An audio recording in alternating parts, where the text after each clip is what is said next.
guys, welcome to this channel. This reading is for Aries. Your energy at this time, Aries. Ay, I'm victorious.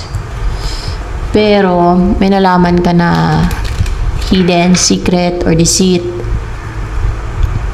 Kaya hindi na yan maka-ek or ibig sabihin, hindi na yan mamanipulate yung isip mo. Hindi ka na niyan maisan, hindi ka na niya mapasunod, or hindi na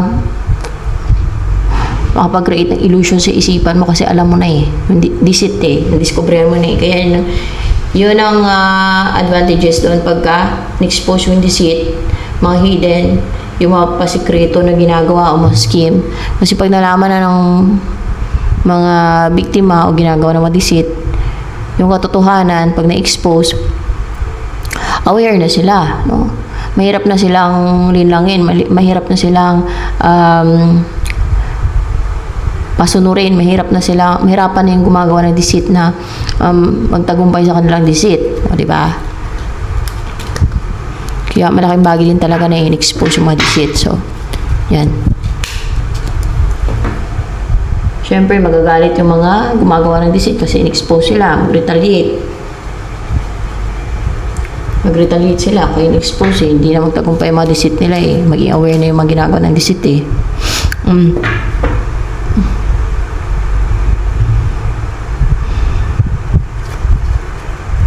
makakalayo ka na, makaalis ka na at makatalikod ka na sa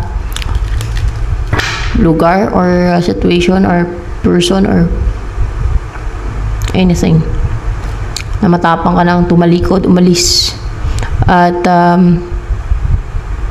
makarecover ka na din sa kabiguan, heartbreak, or kung nagkasakit ka sa puso, makarecover ka na sa sakit sa puso, mga heart attack ka, makarecover ka na sa heart attack, mga ganun. O pwede ding heartbreak lang yan.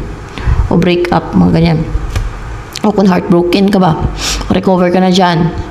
Kasi hindi naman tuloy-tuloy itong mga deceit na to. Dahil na-booking mo na, nalaman mo na baka dito mo nalaman, o sa ibang tarot reader, o sa ibang channel, yung mga deceit.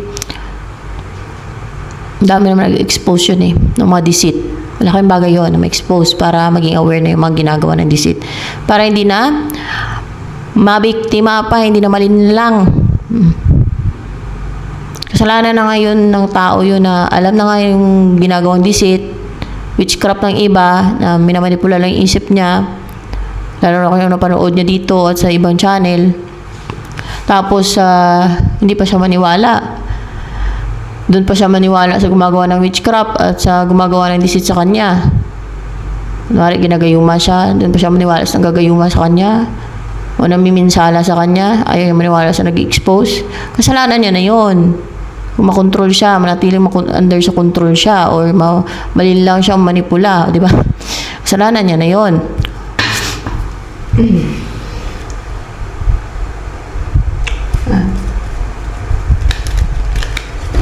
Hindi na mag-effort yung gumagawa ng deceit kasi hindi maging magtatagumpay ang kanyang mga deceit.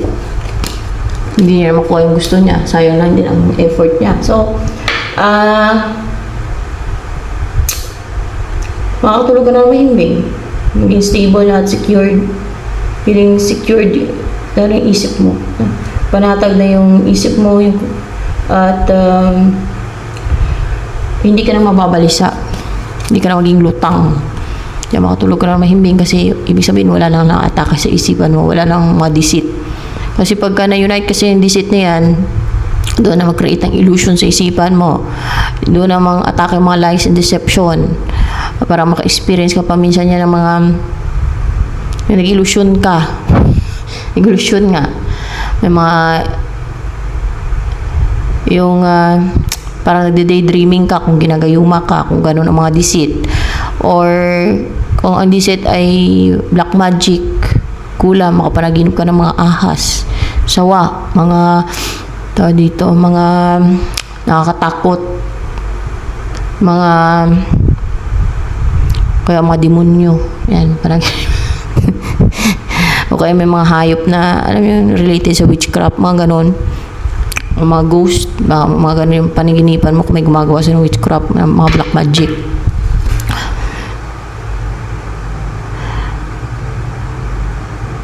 Hindi mag-grant ang wish o gusto mangyari na itong gumagawa ng deceit. Queen of Wands, kasi maging strong ka na eh. And powerful na yung personality mo, and positive ka na, and fiery, and goal-driven, charismatic.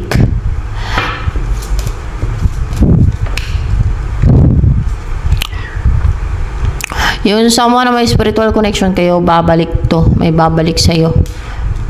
Spiritually connected kayo or may spiritual connection kayo, naramdaman yung energy ng isa't isa. Or may babalik sa'yo, pwede din na ikaw to highly intuitive ka. No, highly intuitive or pwedeng spiritual. Baka may ginagawa kang spiritual, or else kung wala man ay baka gumagawa ka ng spiritual, may babalik sa'yo. Ewan ko ano tong babalik sa'yo.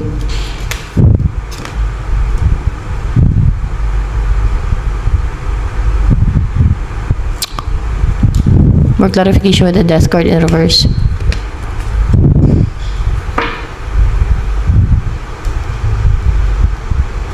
Person na gusto na nyo beginning with you. Gusto mo kapag-reunite. Oh, new beginning. Yan. Kasi hindi nagtagumpay itong pang-manipulate ng iba dito.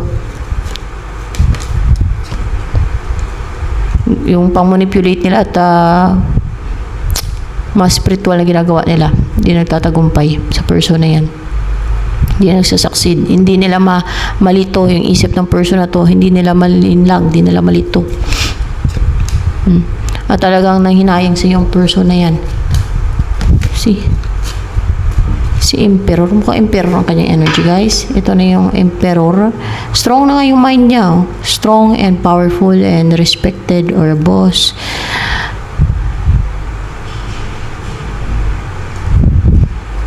Nakaraan mo. Na hindi naging positive, hindi naging excited na mag-take ng action sa'yo. Yan ang partner or mapapangasawa mo. Empress and Emperor lumabas dito. Temperance. So, hindi na matitenga yung connection yung dalawa. May mag-umpisa na. No, may mag-umpisa na. And may madi-destroy dito. Itong cold and vicious na si Queen of Cups. Na ex siguro ni Emperor yan. Nag-introspect siya ngayon.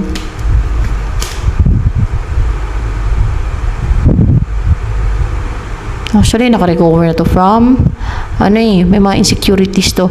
Nakarecover na siya from anxiety or pag-overthink, stress.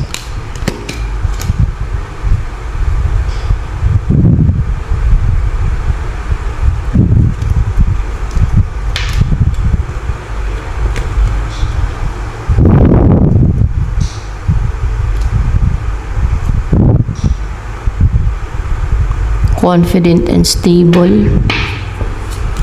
Hindi niya na-attract ang opportunities. Guarded, defensive, intimidate siya. Cold talaga siya, cold. Nagmamatigas.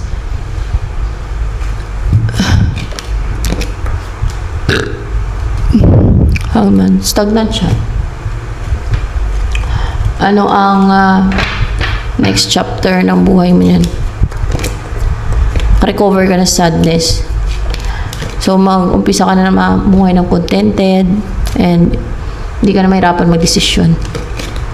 At, alam mo yun, pag mayroon kang gagawin, action na gagawin, excited ka, positive ka pa, fiery, driven, and wala naman ka pa control sa'yo. Hindi ka na makontrol.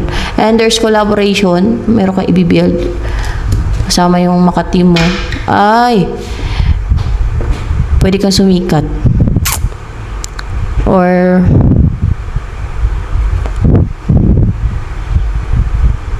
maging popular. Meron kayong gagawin na collaboration na pwedeng sikat yung mga-collaborate mo. Hindi, sisikat kayo pag may collaboration kayo. Sisikat kayo sa gagawin ninyo ng mga collaborate mo.